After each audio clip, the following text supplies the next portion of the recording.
This channel is part of the History Hit network.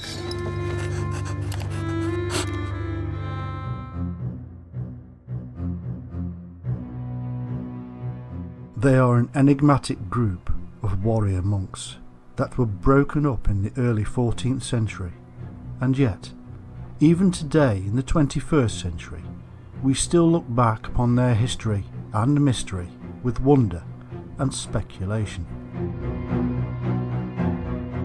They are linked to the Holy Grail, the Ark of the Covenant, and even the bloodline of Jesus Christ. It is said they discovered a great secret buried deep beneath the Temple of Solomon and gathered together in order to protect it from generation to generation.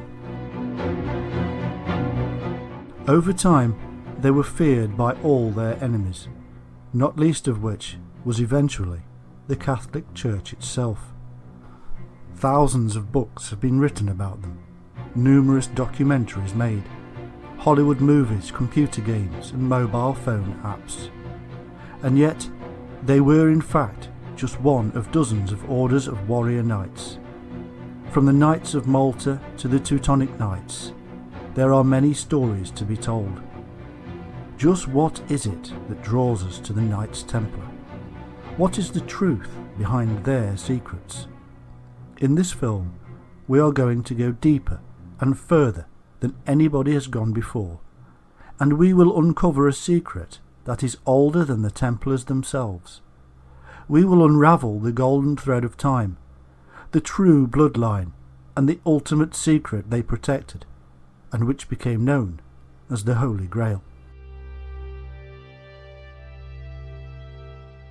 They were originally called the Poor Fellow Soldiers of Christ and of the Temple of Solomon, which thankfully has been shortened to the Knights Templar, or for the really lazy, just Templars. They were a Christian military order recognised by papal bull in 1139.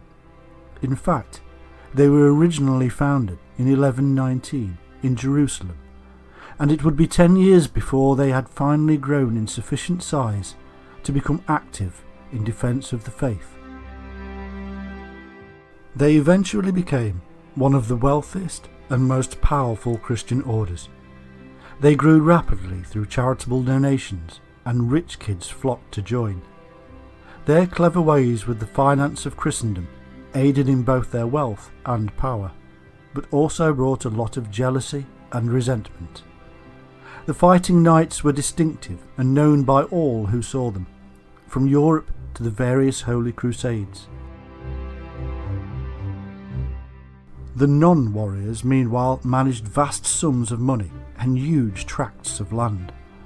They were responsible for creating what we now call banks. They built huge fortifications and castles across Europe and the Holy Land. But their reason for existing was also hugely linked to the Crusades, to take and defend the Holy Land. When eventually the Holy Land was lost to Islam, their reason for existing began to disappear. Soon, royalty were eyeing the Templar wealth and property, and their end was in sight. There spread rumours about a secret and perverted initiation ceremony, and King Philip IV of France decided to take advantage. Philip was deeply in debt and needed money fast. By 1307, he had many Templars residing in France arrested and tortured into giving false testimony against their own. Many were burned at the stake, others fled or joined other orders. By 1312, Pope Clement V officially disbanded the order under pressure from the French king. The suddenness, the secrecy, the once great and powerful order, the tragic demise. All this and more gave rise to legends, and eventually their name became a Masonic decree. Modern Templars arose, games, movies and more. The name Templar is now known across the world. But let us now go back in time to the origin of this once simple brotherhood of so-called poverty and trace their rise to power. By 1099, Christendom had managed to take Jerusalem from the Muslims, following the First Crusade. Now the way was open for Christians to make pilgrimages from Europe to the Holy Land. History Hit is an award-winning streaming platform built by history fans for history fans. Enjoy our rich library of documentaries covering key events and locations of the medieval period. History Hit's medieval offering features leading historians such as Dan Jones, Eleanor Janega and Kat Jarman. Not only that, but we've a rich library of audio documentaries covering every period of history through our network of podcasts. Sign up now for a free trial, and Chronicle fans get 50% off their first 3 months. Just be sure to use the code CHRONICLE at checkout. But danger was everywhere. Jerusalem may have been safe for Christians, but the route to it was not. Marauding bandits were everywhere, and they preyed upon Christians who were often carrying large sums of money as offerings and for basic survival. Thousands lost their lives, and something needed to be done. The man in charge of Jerusalem was King Baldwin II, and by 1119 a French knight by the name of Hugues de Payenne petitioned the king to create an order of warrior monks to protect the pilgrims along their journey. Both the king and the Patriarch of Jerusalem agreed to the request, and the newly formed Templars were granted a wing at the royal palace on Temple Mount. The Temple Mount lay directly above the location it was believed that the Temple of Solomon had originally been. This was why they were to become known as the Poor Knights of Christ and the Temple of Solomon. They were originally only 9 in number, and relied upon financial donations to survive. Indeed, their symbol of 2 knights upon 1 horse indicates this poverty. But such poverty was soon ended. They found themselves a powerful ally in St. Bernard of Clairvaux, who himself founded the White Monks of the Cistercian order. Through Bernard, the status of the Templars rose and rose until they were soon officially recognised by the Church. Now they had official status, the money started to roll in, and from across the Christian world. Donations of land and property followed swiftly, and so too did volunteers from wealthy families, who each bought more wealth. In 1139, the Pope himself decreed that the order was exempt from all local laws. This simply meant that they could wander freely through Christendom without paying taxes, and nobody dared to argue, for they carried the seal of the Pope himself. Their power and strength grew, and soon they were the go-to people for any battle. During the Crusades, their might was used to shock the enemy into submission. Their highly trained battle techniques, heavily armed horses, and legend would strike at the heart of the enemy. In turn, the very sight of them charging would have given added impetus to the Christian soldiers behind them. Such was their power and skill that in 1177, at the Battle of Montgisard, 500 Templars and a few thousand infantry defeated Saladin's massed army of 26,000 soldiers.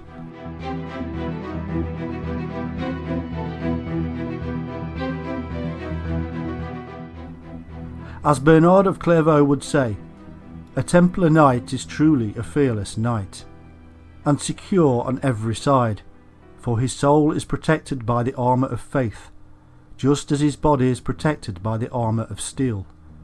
He is thus doubly armed, and need fear neither demons nor men.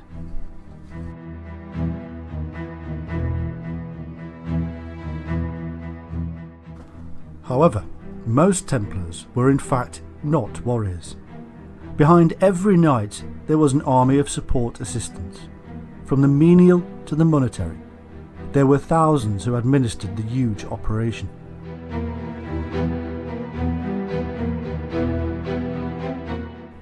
Each member was sworn to poverty, and yet many were in control of such huge sums of money that whole nations were envious.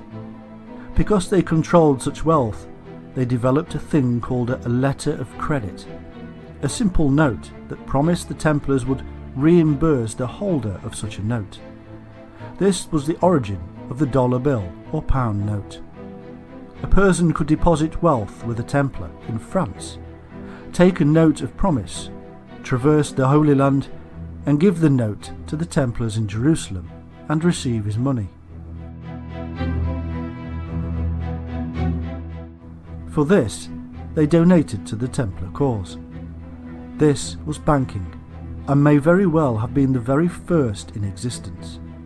But it did work, and now the marauding thieves could no longer steal from people who had nothing.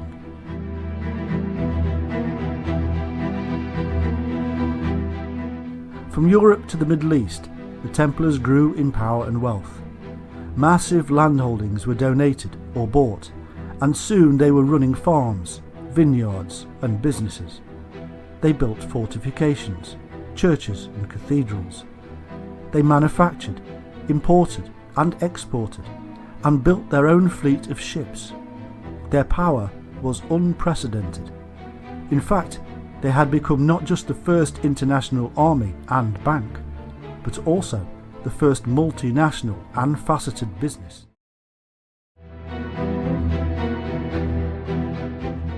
By the middle of the 12th century, the Templars found themselves competing against two other orders, the Knights Hospitallers and the Teutonic Knights.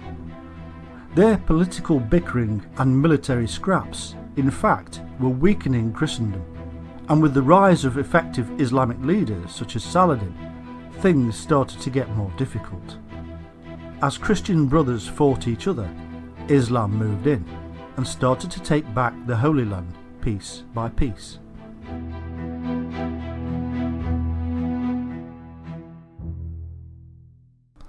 Soon, the perceptions about Templar power were weakened, and they backed this up with several unsuccessful campaigns against Saladin.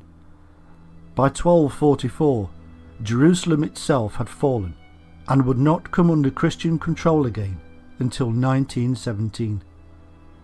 It was the start of a slippery slope until Friday the 13th, 1307, when eventually the Templars were arrested for heresy and, following confessions, burned at the stake. The remaining Templars were disbanded or joined other orders. The Pope decreed that Templar property should be absorbed into the holdings of the Knights Hospitaller. Many, in fact, see the disbanding of the Templars as simply a merging of the two orders. Many Templar organisations simply changed their names from Knights Templar to Order of Christ. Today, the Catholic Church states that the medieval persecution of the Templars was in fact unjust, that they had in fact done nothing wrong, and that Pope Clement had been pressurised into his actions by the dominance of King Philip of France and the public outcry.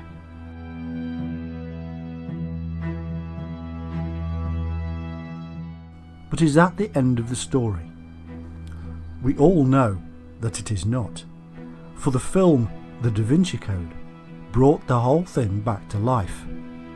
But it was before the film that the secrets had started to emerge.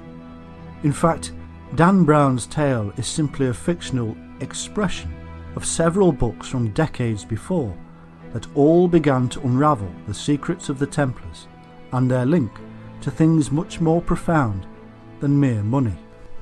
It all started a long time before anybody had any ideas about the Knights Templar.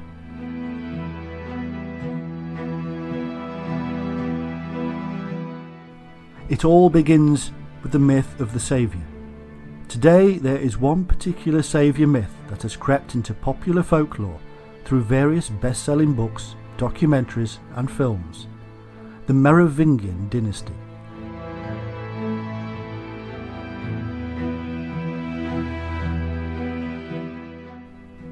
The Merovingian dynasty has been romantically depicted by both the regional writers in France and international best-selling authors such as Dan Brown and Bajent Lee and Lincoln.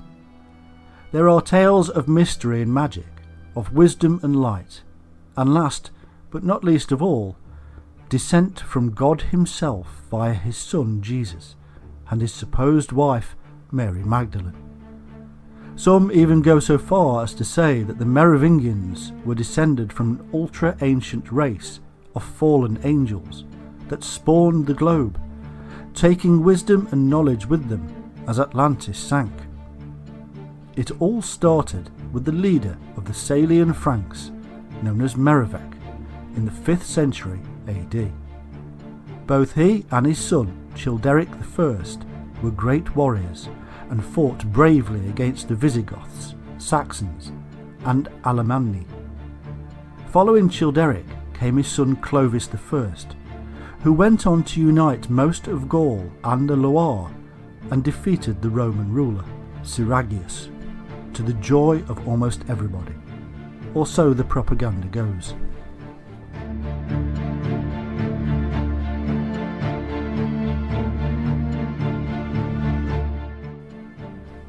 It was Clovis I who adopted the Roman Catholic religion for his nation.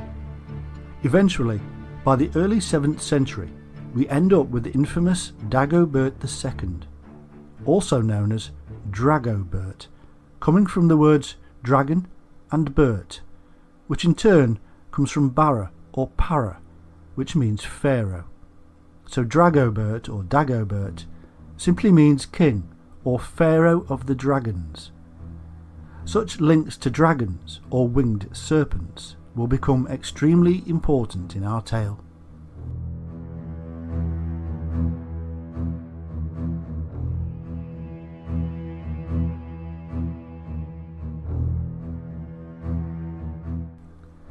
Dagobert is linked strongly by modern authors to the secret of the Holy Grail, a secret so deep that even today it is unclear exactly what it is. Dagobert is said to have visited Ireland, a home of serpent worship, and is also said to have married at Rennes-le-Château, where, incidentally, a ritual skull was found which had a hole in its forehead. Still today, Masons worship the head or skull of Dagobert, calling it Mahomet, much like the head of the Templars were accused of worshipping, called Baphomet. It is kept in the convent of the Black Sisters at Mons. The cup that was formed to hold the skull was made into the shape of a chalice. Hence, we have the head of the dragon pharaoh in the chalice. And we wonder how Dagobert became linked to the Holy Grail. But who is Dagobert and where did he come from? What makes him so important that his skull should be turned into a grail and then eventually worshipped by the Masons, the modern Templars?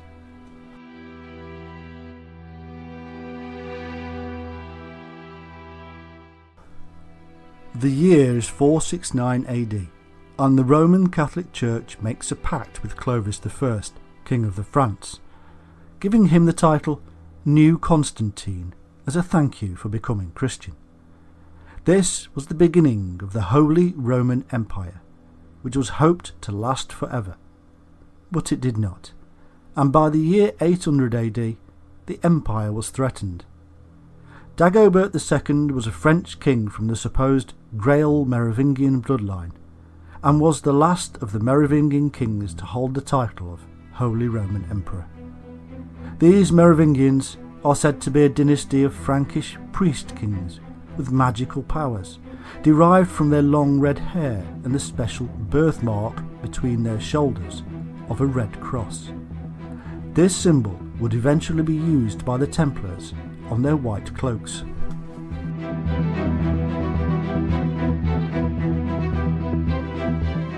The Christians spread rumours of witchcraft and various other misdemeanours because Dagobert was seen as a threat. After several years spent away from his Frankish kingdom, Dagobert returned from Ireland in 679, but there were problems with the mayors of the palace. 3 years later, the Catholic Church plotted a conspiracy against him due to their displeasure with Dagobert's lack of allegiance to the Roman Church.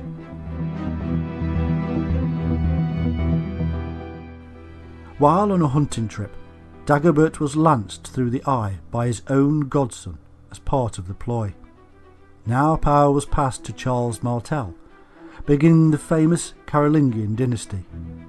This basically ended the Merovingian bloodline and its run of power. From that day the Merovingian kings were powerless and were officially thought to have died out with Dagobert's grandson, Childeric III.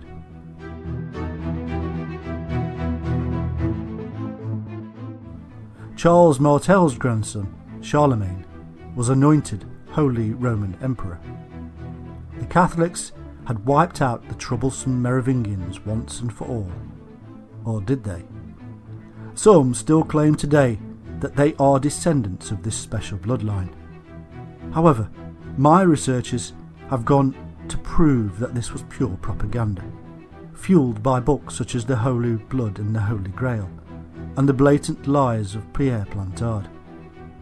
Thousands of books have sprouted in the last few decades with new evidence, none of which is verifiable and based upon legends only.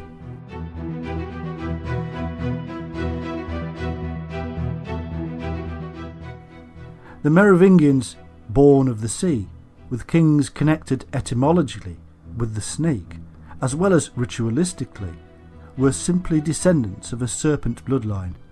The royal line descended from serpent priests seen across the globe in India and China, in Britain and America, and basically everywhere else.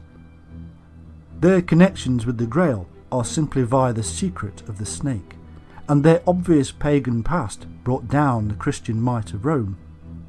But we shall move into these secrets as we move along.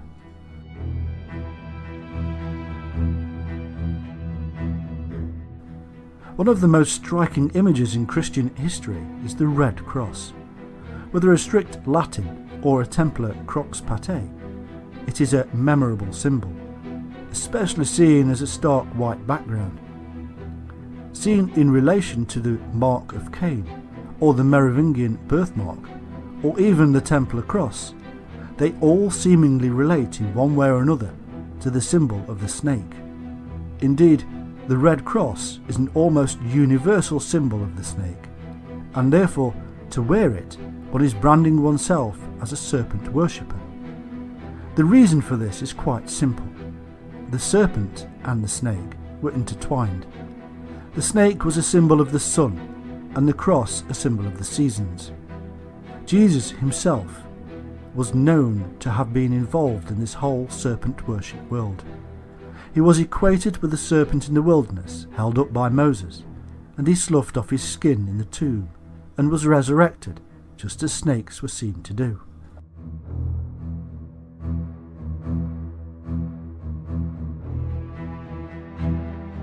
The Rosicrucians, obviously meaning rose or red cross, were a strange, esoteric secret society of alchemists and spiritualists, linked inexorably to the Masons, Templars and others in the story of the Grail.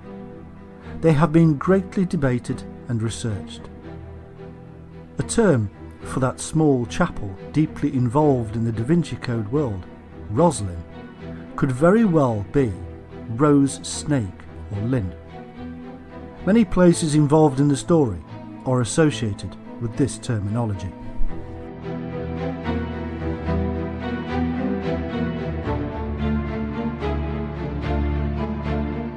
Whilst there recently filming for a documentary, I found that even the iron fence surrounding the chapel was adorned with the rose and a cross. In the mysteries of Keris and Proserpine, the great secret is communicated to the initiates. The bull has begotten a serpent, and the serpent a bull. The bull is a symbol of the generative force, the power. It is a symbol of the sun in Taurus, and emerges from the sea. As the Quinator, the bull supposedly spawned the Merovingian bloodline, and this son being called Meriveg after the sacred bull of Heliopolis, Mero.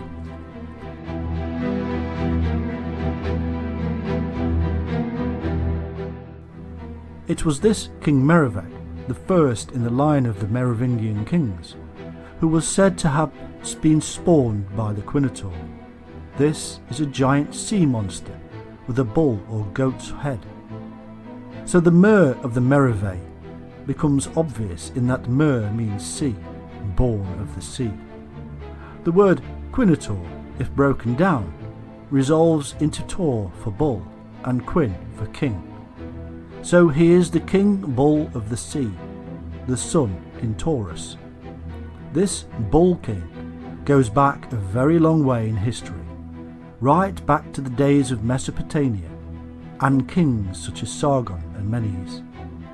But this goes back yet further to an association between these kings and their legendary genesis from ancient sea-born gods such as Oannes and Dagon, who were serpent gods.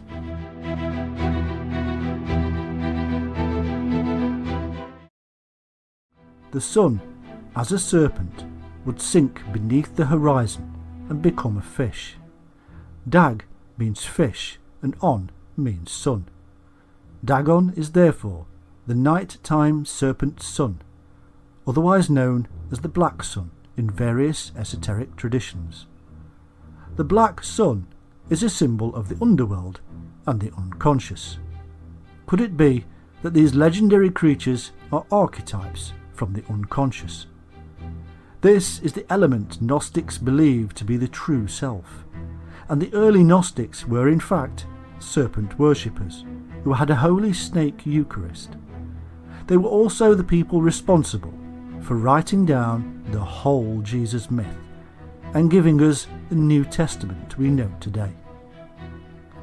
These myths are really about invading serpent worshippers or migrating snake cults, coming into the land, bringing with them all the skills associated with the coming of these ancient gods, such as metallurgy, architecture and medicine, not to mention a distinctive psychology. These deities are half bull, half fish or serpent figures, revealing their belief systems in their strange images, not what they were physically. It reveals a belief system of a duality between the sun and the snake. Oannes is Dagon, and this is related to the word for dragon. This god is the biblical Leviathan, the great serpent of ages past who encircles the world as the Ouroboros, the symbol of immortality and eternity. This is the same symbol which attracts the phrase, "My end is my beginning," like the words placed into the mouth of Christ, "I am the beginning and the end, the Alpha and Omega." In fact, the Christians of later times went on to use the image of the Ouroboros as a symbol for the Alpha and Omega elements of their Christian faith.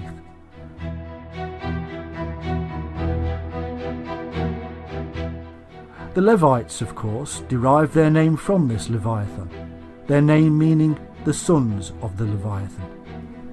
Oannes is also the same as the Hindu Vishnu, who is linked with the serpent. However, there is another interpretation of equal worth for the Quinator, as we shall see. Heracles wrestled with the snake, which transformed itself into a bull. Heracles tore off one of its horns, which the nymphs tossed into the river, where it turned into the cornucopia, or the Horn of Plenty.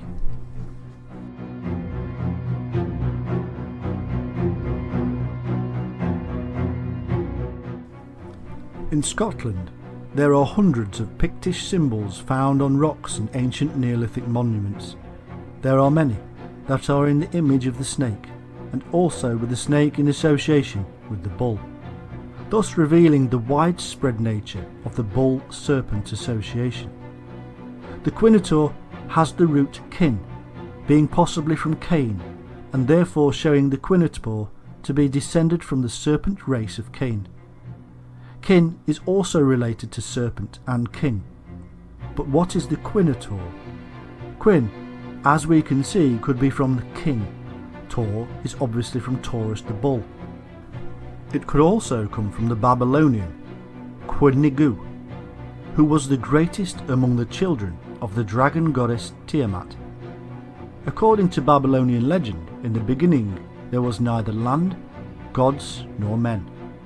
There were only elements known as Tiamat and Apsu. Tiamat was the female and the spirit of salt water and primal chaos, and Apsu the male, the spirit of fresh water and void. Tiamat is depicted with scales and a serpentine body and legs, with horns on her head. The union of these two gods produced all the other gods, including the greatest among them, Quinigu. The Quinator was a mythical sea beast, said to be half bull and half fish, or dragon and serpent. This could easily be an indication of Taurus going into Pisces and a message of the stars. However, according to author Crichton Miller, the sign Aries has been deliberately removed or left out of the name in order to claim that their bloodline stretched back to the time of the age of Taurus.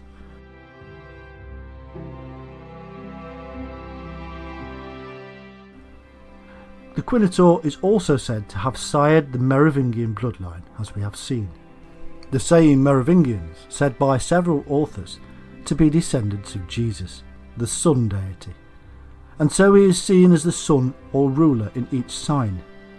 Quinator, traced backwards through Greek and into Phoenician legend, is none other than Zeus, the very same god who impregnated his own daughter with Dionysius. But how is Zeus related to the Quinator? Well, Quinator is Dagon, the half-fish serpent linked with Oannes and Oedicon, and giving us the dragon title. Elsewhere, Dagon is known as Deonos, and Zeus was Dias.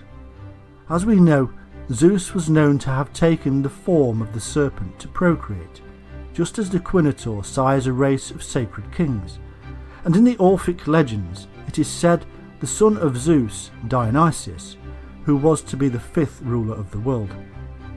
The Phoenician legend involves him in the disappearance of the daughter of Canaan, Europa. Europa was a princess or the daughter of a god, and was said to be very beautiful. One day, a servant told Europa that a white bull had appeared on a local beach.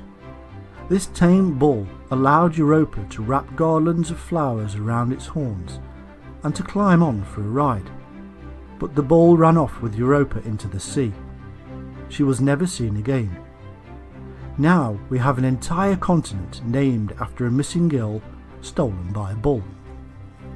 All of this is beginning to sound very strange, and on the face of it, none of this ought to relate. But please stay with it a while, as all will become clear. We must now move into an area that at first glance will also appear unrelated: the Wandering Jew. A myth mainly from the Middle Ages of a Jew said to have lived at the time of Christ and to live forever. Apparently, according to the Christian additions to the myth, he offended Christ on his way to the cross and was therefore cursed to walk the earth alone until the end of time. One of the most interesting things, however, is not the later Middle Age myths, which were attached to the character, but the origin. The Wandering Jew is literally an amalgamation of hundreds of supposedly separate characters, all immortal. However, it is my view that they all originate from the source of serpent immortality. Modern myth comes from a character called Malchus, who strikes Jesus in John 18:20 and gets the curse of immortality. However, in Matthew 16:28 there is also the disciple who Jesus infers immortality upon. There shall be some standing here which shall not taste of death. Note that Jesus, however, says some. There were indeed several characters that Jesus bestowed earthly immortality upon, and not as a curse, but as a gift.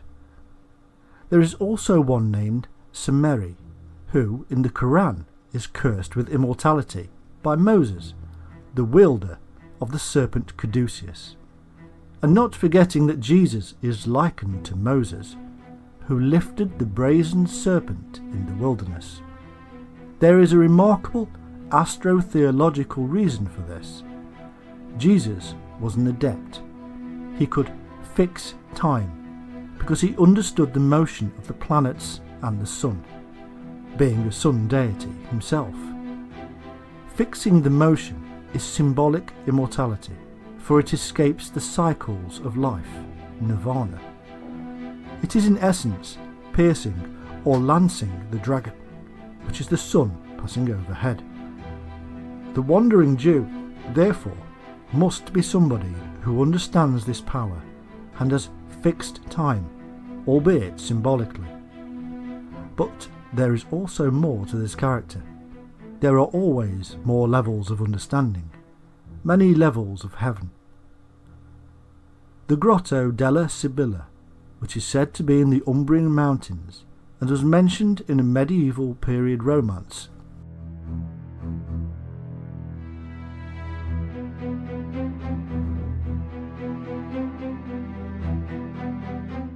Mako is mentioned as having been turned into a serpent by an enchantress called Sibylla, who is connected with a healing serpent. This Mako is the wandering Jew in serpentine form, the same wandering Jew who sheds his skin. Malchus was also known as Ahasverus or Butterdeus, and in the myth it was as a porter that Ahasverus struck Christ and mocked him for walking slowly. Jesus told him to wait for his return, which of course never happened, and so Ahasverus lives still. Later Christian editions indicate that he repented of his sins and became a Catholic, which is obvious propaganda. However, and what is most extraordinary, he is said to have grown old in the normal way, but when he reaches an age of 100, he sheds his skin and rejuvenates to the age of 30.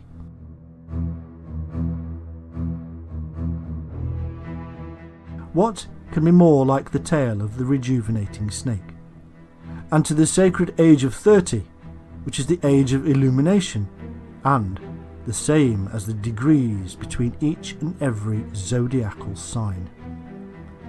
The wandering Jew is likened to Cain, the father of the serpent race, whom, it is said, wanders the earth as an immortal. As the Lord put a mark upon him so that none would hurt him, the same mark that the Merovingians carried and would later adorn the robes of the Knights Templar, a blood-red cross.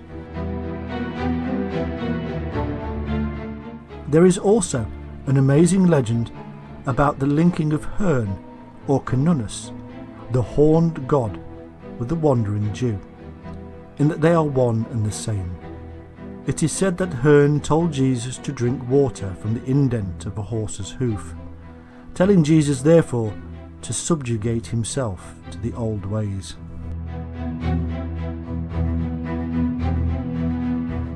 From Pashupati to Pan, the horned god is seen throughout history in connection with the secret of the serpent. It is Pan who kicks open the sister of the Bacchus, revealing the serpent from within.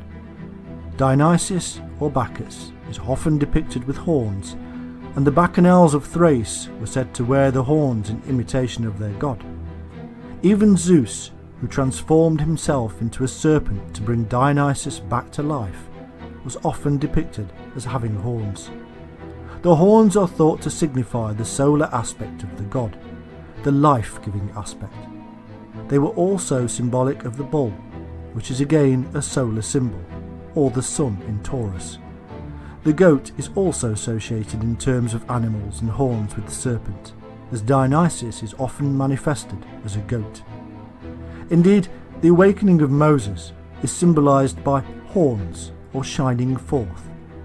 This, the same Moses who wields the caduceus staff and raises the brazen serpent of healing for Yahweh in the wilderness, a point not lost on 1st century AD medallions which show Jehovah as a serpent. The horns then emerge as the enlightenment aspect of the serpent, the shining or illumination one gains from the process known as Kundalini or similar methods. They are the symbolic representation of what occurs inside the head.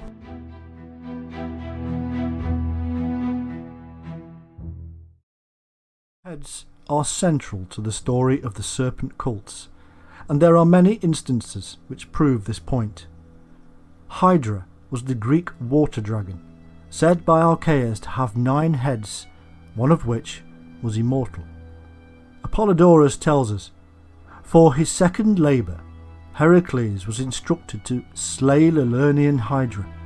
The beast was nurtured in the marshes of Lerna, from where she would go out into the flatland to raid flocks and ruin the land. The Hydra was of enormous size, with 8 mortal heads and a 9th one in the middle that was mortal. Note that the Templars began with 9 knights. 9 is incredibly important and is actually the Pleiades in the sky. Apollodorus tells us that Heracles lopped off the immortal head, which he buried and covered with a heavy boulder at the side of the road that runs through Lerna to Elaeus. He cut up the Hydra's body and dipped his arrows in its venom. Strabo gives an even more telling tale of the usefulness of this poison, as he points out that the Anigros river of Elis emits an offensive odour for a distance of 20 stadia and makes the fish unfit to eat. This is attributed by some writers to the fact that certain of the Centauri here washed off the poison they got from the Hydra.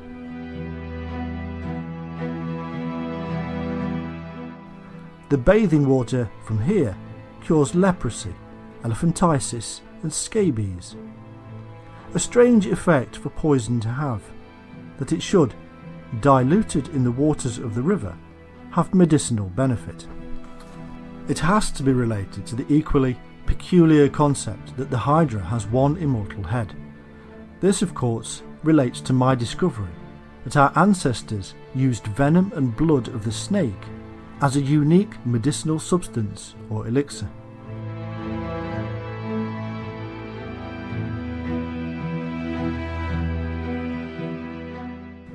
Could this be a clue to the dilution ratio of venom to blood, an 8-to-1 ratio?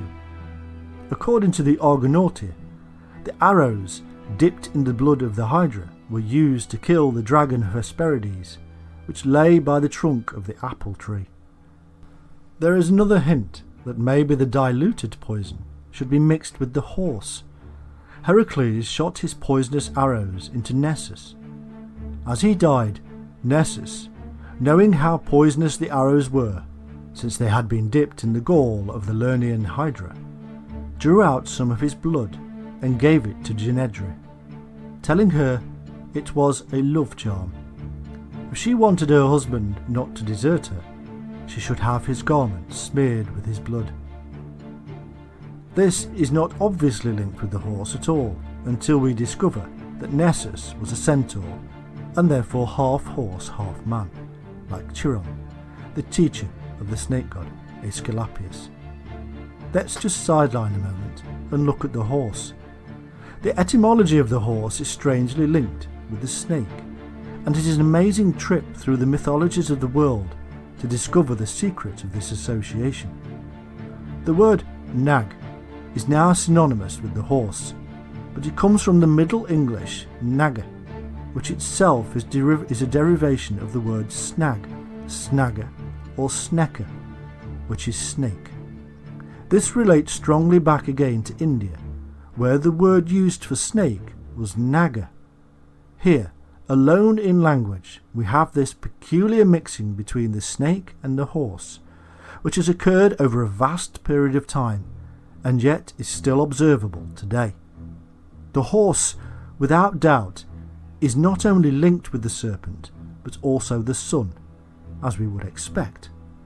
In Gaulish coins there are representations of the serpent under or over a horse, said to be a symbol of the sun god. In fact, in the Bible we have Jesus, the sun god, riding or on top of the ass or horse, as he rides triumphantly in Jerusalem, to death and to new life, the pattern of the sun each day. However, there is a remarkable scientific reason for this association. In order to produce anti-venom, Non-lethal doses are injected into horses, and over a period of time the horse naturally builds up antibodies, specifically designed to neutralise the venom. Eventually, the horse's blood is collected and the antibodies extracted to produce anti-venom. This amazing coincidence is not new. It has been known about for centuries and is as old as oral tradition can be. This idea of the ancient concept of the horse is also seen in the peculiar images of horseshoes seen on rock art in Australia, from before there were even horses in Australia. Getting back now to the concept of the head and its association with the serpent, we find that the Greek god Pan, seen by many scholars as one of the progenitors of the horned god, found in so many places around the world. According to many sources, his father was Hermes, the wielder of the caduceus. Other sources have him as the oldest god of all, older even than Zeus. At Cirencester, England, this horned god is depicted with two snakes rearing up, replacing his legs in a similar fashion to the images of Dagon. In fact, I have travelled the length and breadth of Europe and found these images at hundreds of sites. In Greek legend there is Dionysius, who is equated to the other horned gods as the god of animals and hunting, the same Dionysius who I found elsewhere to hold the chalice or elixir.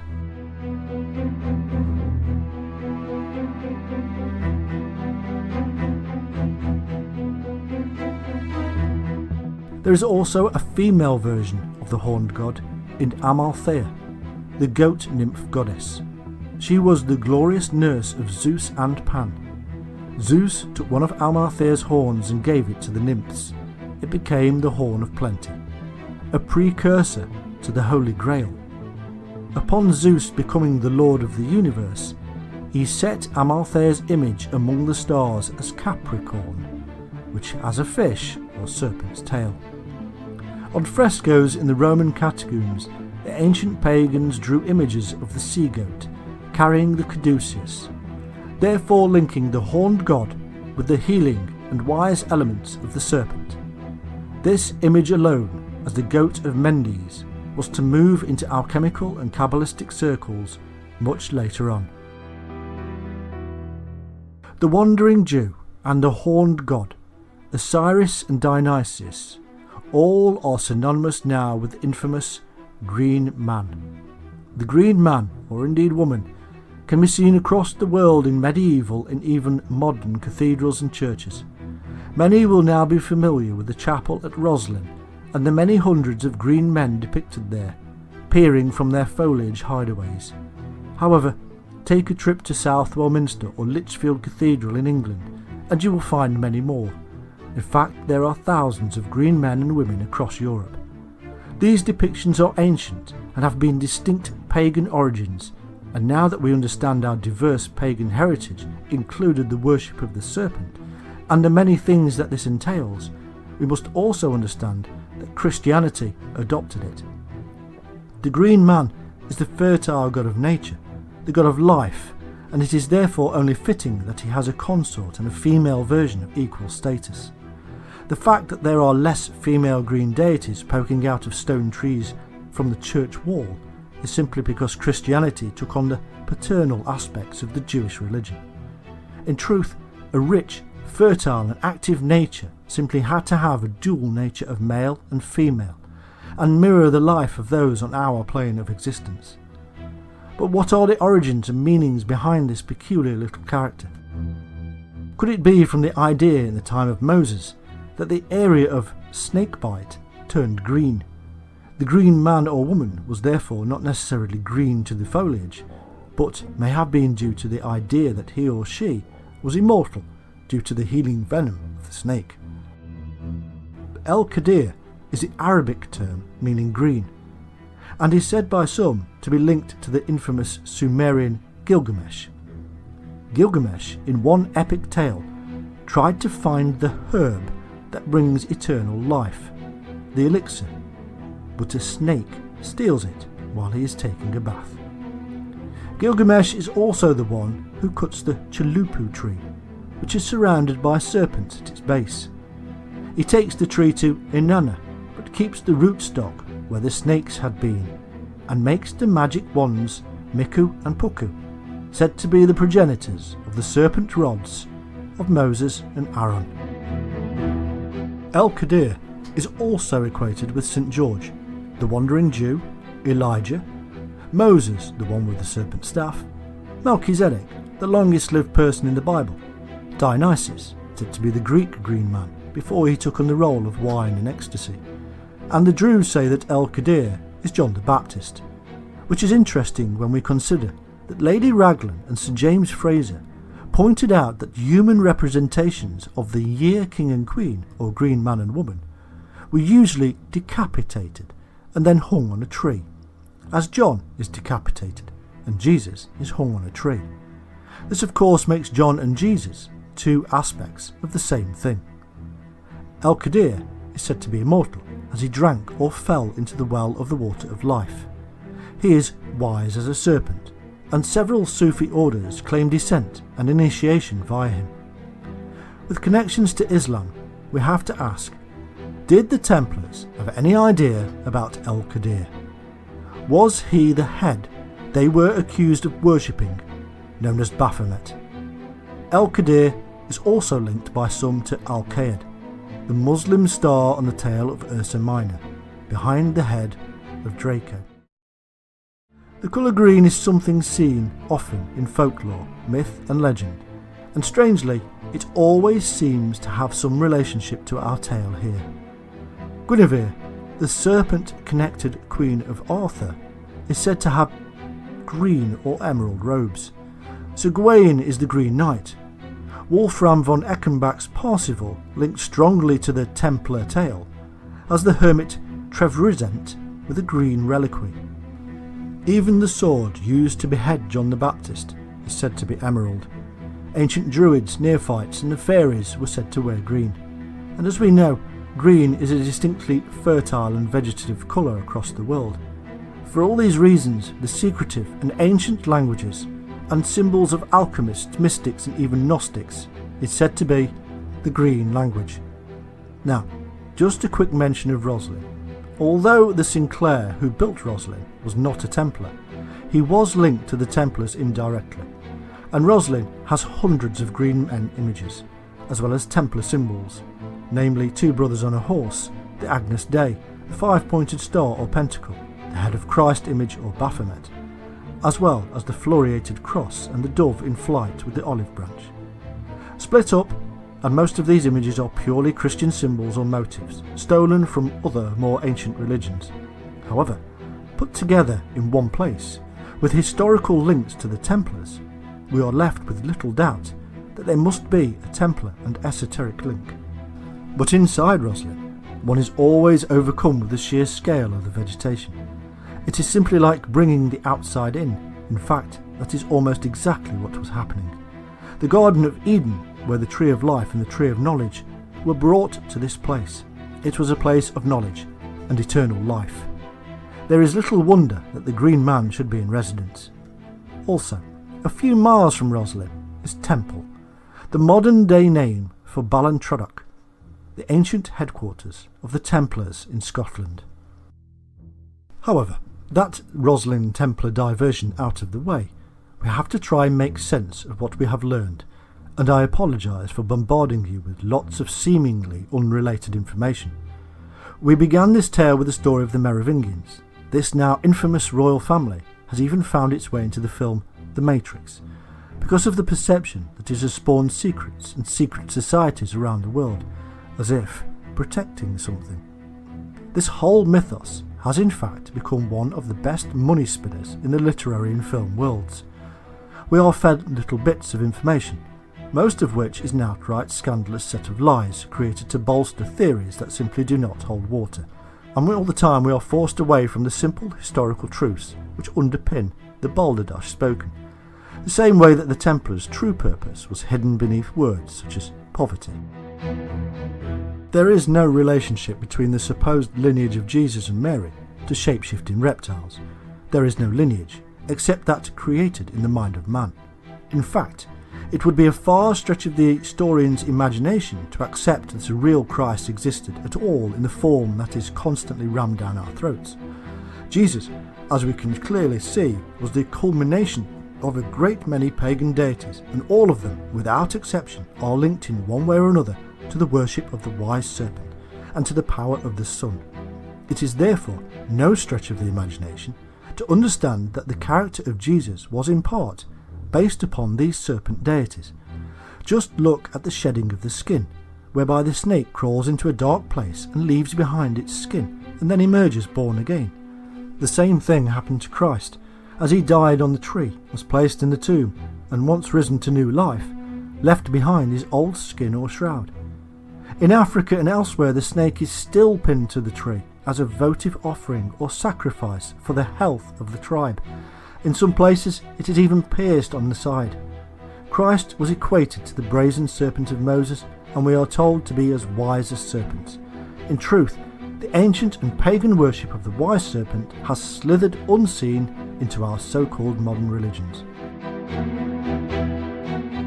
What there is, in fact, as we can see from the disparate evidence presented above, is a whole host of clues laid bare before our eyes. All we have to do is eradicate the preconceived thoughts that are in our minds. These thoughts were placed there at Sunday school, in textbooks, and from the silver screen, or indeed from the now imposing internet. Try to break a boundary here for me for a moment. Imagine, if you will, a world that holds no mystery. No, this isn't the beginning of a John Lennon song. It is a serious attempt to alter our perspective. Imagine that there are no ghosts, no aliens, no Loch Ness Monster or Bigfoot. Just imagine that man simply evolved over vast periods of time, and to a point where he suddenly, or slowly, became conscious of the world around him, and his own place in it. It's like looking at a monkey and watching as it looks around, picks up a few things, and then something comes into its mind and it's startled. We can see in its eyes and actions that it is scared to death. It has suddenly realised that it is as sentient and quite separate from the world around him. He looks at the other monkeys now with the austere gaze and pities them. But he's also very different now, and so he takes himself away from nature and begins to use the world around him for products it can supply. Gradually, like a baby, his mind tries to work out how everything is put together and how to take them apart. He wants to know what those points of lights are in the sky, what that big yellow round thing is, and the white one that changes shape at night. He'd never spotted that before, and so he analyses everything. A few thousand years pass by and the descendants of our little monkey are losing their hair because they have covered their bodies in the skin of other animals for the cold and wet times. They are using their minds, working out how to kill bigger and bigger quantities of animals for meat, which they have found gives them more satisfaction than eating vegetables and fruit matter all day long. Now they have more time on their hands, a concept they had no idea of before they became conscious. Time passes slowly, and the mind develops. Some, in the growing groups, want to know more, and as they question, they become fearful of the dark night, the deep waters and the burning summers. Noises come from the woods that they no longer know, because they have been away too long from that level of nature, and so they wish to understand. The new world of the stars, sun, moon, raging waters, reflections, and the death, all must be explained or avoided. For thousands of years these new men experiment with the natural world and discover all kinds of cures and even mind-altering drugs. Then one crippled little monkey man takes some strange-looking mushroom, and in his own mind he disappears into another world, a world that the new consciousness becomes aware of as the unconscious world of the imagination. But these concepts are not yet born, and so this other world is real, very real. And when the monkey man returns, he tells the others of his vision trip. He is so adamant in his belief that others try the process too and experience archetypal visions, and so also believe the process to be real. They see spirals and strange serpentine shapes that modern research has proven to be at the deepest level of our psyche, and so when awake they spot these shapes all around them and see the snake disappear into the other world and emerge with new life. It is a special animal, more special than all the others. Years pass, and we now see large wooden buildings, circles of trees and pathways, all mirroring these other worlds. Pictures are painted on these structures and inside caves of the wonderful otherworldly visions. Men and women have been chosen to access these worlds for the rest of the growing tribe, and they become healers and guides, medicine men and priests.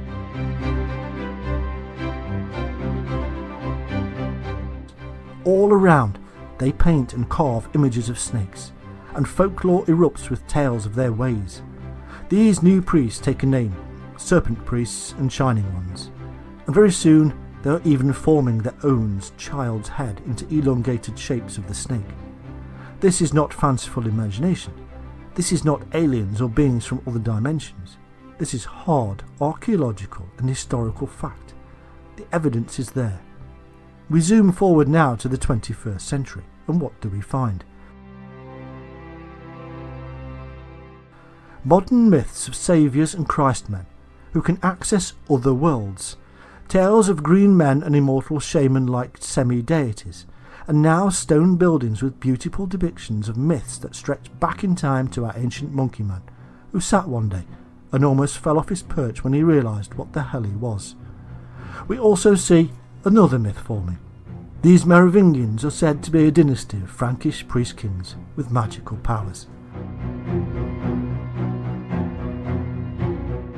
Now cast your mind back to the dark age of humanity and the emerging medieval period. The folk of Europe blindly follow a myth created in the Holy Land by some wise monkeys called Gnostics. A tale of a man who was the son of a god.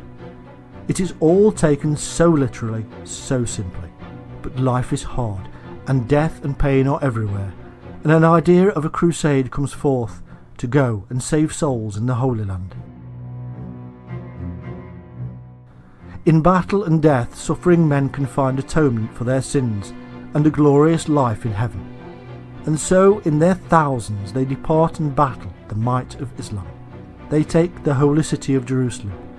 But along the way, men with minds meet and communicate with holy men from other faiths.